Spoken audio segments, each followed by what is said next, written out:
Auguries, I believe the first magazine in which my first story was published.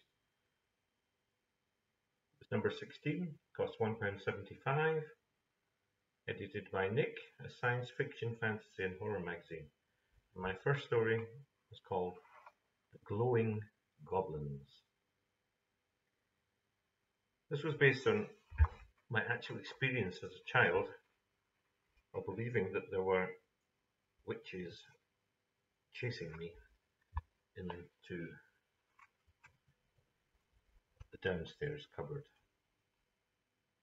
in the dark. The Glowing Goblins. As a child, Colin had been most unpopular, especially with his parents. He took a grim pleasure in locking him in the cupboard below the stairs for most of the night, and, when occasion demanded, some of the day. The occasion was usually the wetting of the bed, but it could often be something else: the not washing behind the ears, the crying in the kitchen, the telling lies, the telling the truth. Sometimes they would lock him in the cupboard for the nothing at all. At first Colin would scream, then cry, then sob, and then the silence would denote one of two things. Either he was asleep, or he was too frightened to do anything but sit still and listen. Although there was nothing in the cupboard, it was Colin's belief, inspired by his parents, that if he made any noise, horrible little glowing goblins with no eyes and gaping toothless mouths would come to torment him. In the early years, this is exactly what would happen. At first, the goblins would sit silently in a circle at the extremities of the vast cupboard, and then they would creep towards him on their hands, knees, or backs. As the nights went by, and Colin invariably erred, the goblins would crawl closer, their wide, toothless mouths open and shutting like fish out of water, while Colin moaned in terror. Outside, cupboard world, life rolled miserably on. Winter nights were dim-lit bridge games. Colin's father was always a starched white shirt, black suit, and patent leather shoes. Colin's mother was always ill. She lurched from room to room like a slowly sinking ship, cleaning and dusting the cheap old furniture, watched forlornly by Colin and the peeling flower wallpaper. She died one afternoon. Dry-eyed, father summoned doctor, obtained death certificate, phoned undertaker, phoned friends, and cancelled bridge games indefinitely.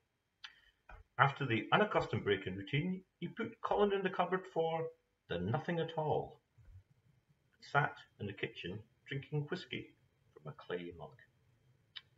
It was also a break in the routine for Colin. Instead of merely darkness and goblins in the cupboard, he was amazed and terrified to see that his mother had joined him.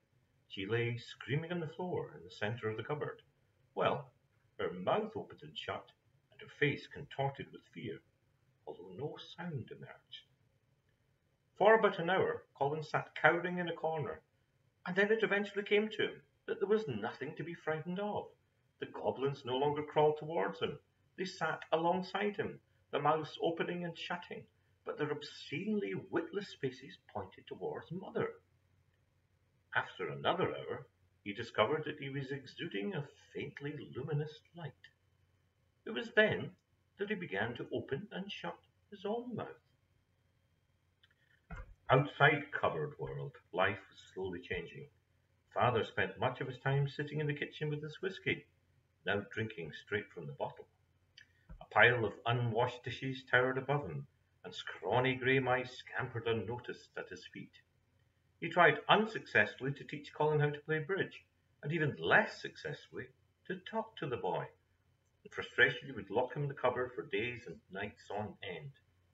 Colin was unperturbed, and even a little annoyed when his father, at infrequent intervals, broke the door open to push in a dirty bowl of cold, stale porridge. At breakfast time, if Colin had been dragged from the dark sanctuary of the cupboard, his father would stare at him over the bleak table. Colin would stare back, unspeaking, unmoved.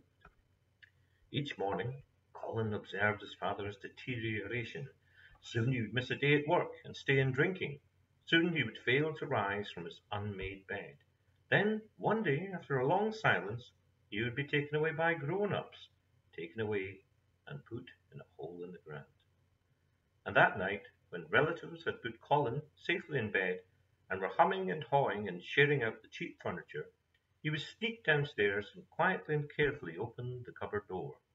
And there, on the threshold between light and dark, he would pause for that breathtaking moment when the silence carried the ghost echo of two horrified whispers.